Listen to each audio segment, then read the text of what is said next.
اللهم وسلم وبارك على سيدنا محمد وعلى آله وأصحابه أجمعين وبعد.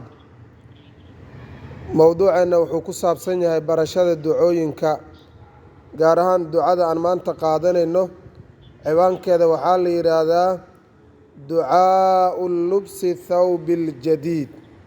ciwaankeeda intaa oo xariiqinta gaduudan uu ku qoran yahay oo qoraalkeedana cadaanka uu yahay weeye. waxaa la yiraahdaa ducaa'u lubsi thawbil jadiidi. ducaa'u lubsi thawbi marada ama dharka ducadii lagu ducaysan lahaa dharka aljadiidi ee cusub, dhar cusub marka la xiranayo weeye.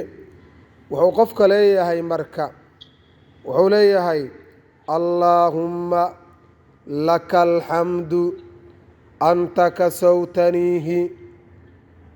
kasawtaniihi saasuu leeyahay. as'aluka min khayrihi wa khayri maa sunica lah saasuu leeyahay. waacuudu bika wuxuu leeyahay waacuudu bika min sharihi wa shari maa sunica lah saasuu leeyahay.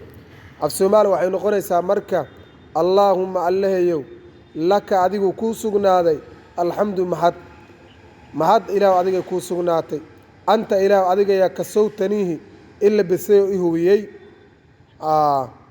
anta adiga yaa kasawtaniihi ila bisayo ila hubiyey dharkan. as'aluka ilaah waxaan